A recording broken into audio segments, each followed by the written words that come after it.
Hi, this is Munson with Munson Music, and we're going to talk about how you can play a song called Can't Help Falling in Love by Elvis Presley. And we're going to talk about kind of some strumming options and then some fingerstyle options. We're going to start off on our intro on a D major chord though. When we play D major, first finger goes to G on the 2nd fret, second finger on the high E 2nd fret, and third finger on the B string 3rd fret. And if you strum the D string to the high E string, that sounds a D major chord, and it sounds really, really happy. And on the intro, from the D, and actually around the D, this is going to be kind of cool to lift off the 2nd finger and make that a D suspended 2nd. Or you could add the pinky on the high E 3rd and kind of get a D sus sound. And we can kind of say some things around D chords in general. And then from the D, we go to an A major chord. When we play A major, first finger goes to the D on the 2nd fret, second finger on the G string 2nd fret, and third finger on the B string 2nd fret. And if you strum all those together, that sounds an A major chord, and it sounds really, really happy. Now on the A in general, it can be kind of cool to lift off the 3rd finger, make that an A suspended 2nd, or you could add in the pinky on the B string 3rd for an A sus, or you could take the A major and lift off the 2nd finger, make it an A7 chord, or you could readjust the fingers and kind of add in the pinky on the high E 3rd for an A7, or you could use an A7 sus, where you do first finger on the D 2nd, second finger on the G 2nd, third finger on the B string 3rd, pinky on the high E string 3rd, and that make that change from the D to the A a little bit easier. Now through the tune, it's kind of a 6/8 groove, so you're kind of feeling kind of 6 on each chord, kind of 1, 2, 3, 4, 5, 6, 1, 2, 3, 4, 5, 6, and I'm just doing that with downs. So you have kind of D, A, D through that intro. Now, there's a couple other strumming options you may want to think about. Actually, you could kind of get a down up to work, kind of a D, down up, A, down up, D, down up, D, down up. Or if you're pretty quick, you can get a down up to work, kind of a down up, down up, down up, A, down up, down up, B, down up, D. And then from our intro, then we'll be going into our chorus part. So we'd have a D major, and then we go to A major, but then we go to a B minor chord. We play B minor. First finger goes across the entire 2nd fret, second finger on the B string 3rd, third finger on the D 4th, and the pinky on the G string 4th.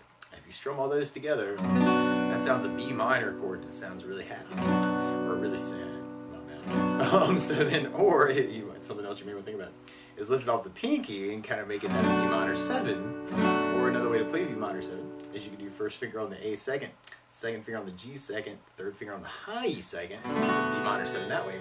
Or if you're kind of digging on that A7 sus voicing, you can do first finger on the A 2nd, second finger on the G 2nd, third finger on the B string 3rd, pinky on the high E string 3rd. Kind of work that for your B minor.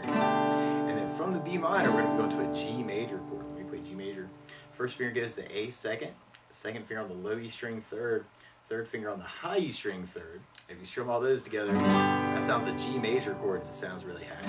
Or you could put the third finger on the B string 3rd, pinky on the high E string 3rd for your G, and kind of work it that way. And then from the G, we go back to D, and then we do an A, and another A, and then we go back to G, A, B minor, G, D, A, D, really work that with any of those strumming options. We can really do that chorus with any of those strumming options, kind of the down, A, 2, 3, 4, 5, 6, or B minor, down, B minor, down, G, B, A, or you can kind of mix it up between those to kind of make it a little bit more expressive. G, A, B minor,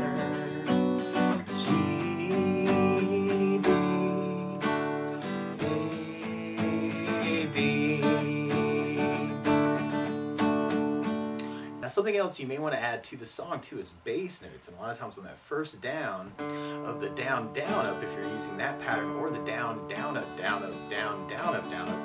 you could kind of throw in bass notes for the chord. So on the D, you'd have the D string for the bass. On the A, you'd have the A for the bass. On the B minor, you'd have the A for the bass. And then when we get to that G chord, you'd have low E for the bass.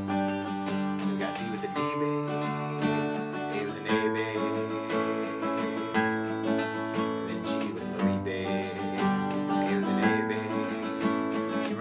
Bass, G with low E bass,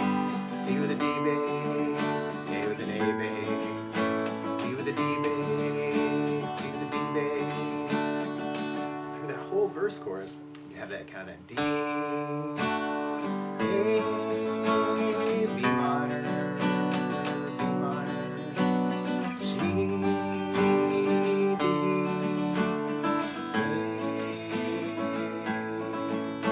G with Louis bass, A with an A bass, B minor with an A bass, G with Louis bass, D with a D bass, A with an A bass, D with a D bass.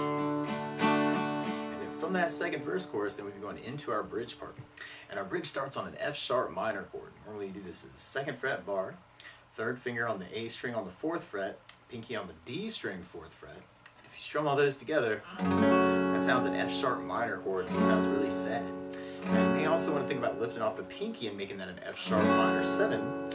Or if you're new to bars, actually you can make it just a smaller bar, kind of using the top 2 or the top 3 or the top 4 or even the top 5 strings for kind of an F sharp minor. Or a good substitute for that may be a D/F sharp or D sus/F sharp, where you do 1st finger on the low E 2nd, 2nd finger on the G string 2nd, 3rd finger on the B string 3rd, and the pinky on the high E string 3rd. Kind of be a little bit easier the chord to kind of get to.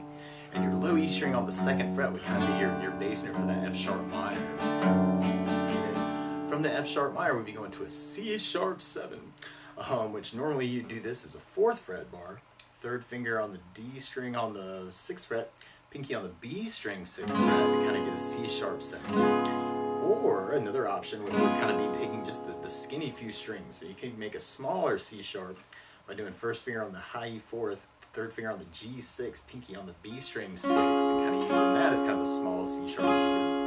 Or you could add in the 2nd finger on the D string 6th fret. Or what I think feels really good is to do a C sharp 9 chord, where you do 1st finger on the D 3rd fret, 2nd finger on the A string 4th fret, and you can kind of take the 3rd finger and bar over the G, B, and E with the 3rd finger, and kind of strum the A string and the high E strings. That could be a cool option there to kind of use C sharp. And then from there we go back to F sharp minor, and then back to C sharp, and then F sharp, C sharp, but then we go to an A, and then a B minor, and then a G, and then an A. So we tried that with our strumming. We have kind of that F sharp minor, C sharp, F sharp minor, C sharp, F sharp minor, C sharp, and then our A, B minor, G, A. Or you could add basses to that. And if you're doing your F sharp minor, you'd have the low E string for the bass on that chord. And on your C sharp 7 or the C sharp 9, you have the A string for the bass. So we tried that bridge part with basses. You'd have the F sharp minor, C sharp and A bass, F sharp minor, C sharp, F sharp minor, C sharp, A,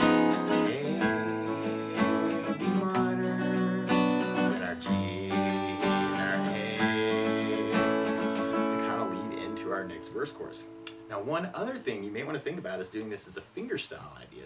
And if you kind of dig on that, your thumb basically becomes your bass player for the E and the A and the D string. And you can kind of take your fingers and kind of line them up, index on the G string, middle finger on the B string, ring finger on the high E string.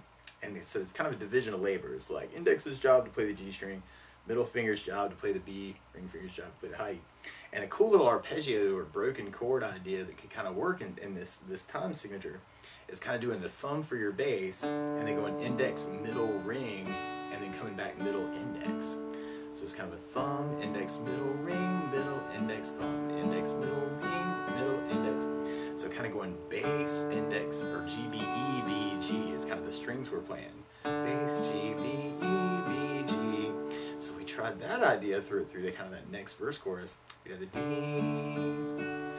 A with an A bass, B minor with an A bass, B minor with an A bass, G with a low E bass, D with a D bass, A with an A bass, A, G with a low E bass, A with an A bass, B minor with an A bass, G with a low E bass, D with a D bass, A with an A bass, D with a D bass, D with a D bass.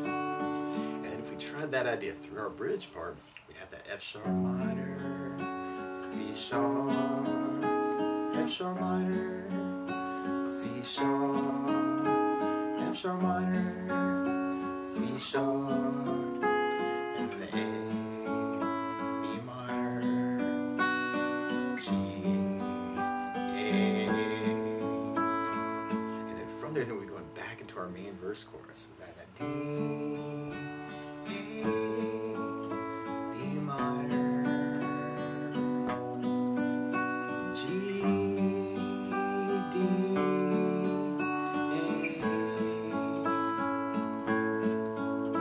G, A, B minor, G, D, A, D. And then from there, then we go into our outro, which is kind of like a little chorus tag. And if you're doing the strumming, you could add basses to this too, and have kind of that G with the bass, A with an A bass, B minor with an A bass, G with a low E bass, D with the E bass, A with an A bass, and then kind of a big D. Or if you're doing that with the fingerstyle, you'd have kind of that G, A, B minor, G, D, A,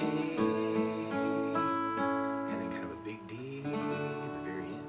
But that's the basics of how you could strum through and kind of fingerstyle through Can't Help Falling in Love by Elvis. So good luck!